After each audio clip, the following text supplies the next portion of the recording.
ZPay gi anouba isana invite tawba miduna ko register fajana tawhanbiro register tawba matamda password kaunhanbigano haidi munna ningjang hanbiro bako aduga transaction pin T pin duni ko yam maru oise sisina ni loimak function tarokadoise fare activate tawbase koina taknabase sigi video sina yanabagi damak taina niko semjaise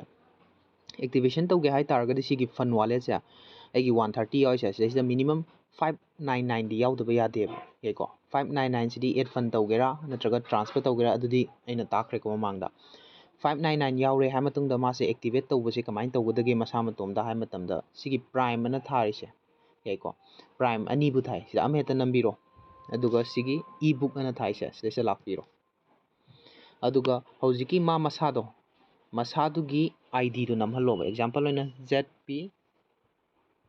227874 hana mi amagi lotion bani ko zenit asem se sumaina ma masadugi mingchong thorani iba kanda duga packet se 599 oiba ma amna 1199 oiba ma ani makse samani ko amana hena khar commission phangba aduna doesn't matter whatever then sigi prime se nambiro 599 se heko aduga magi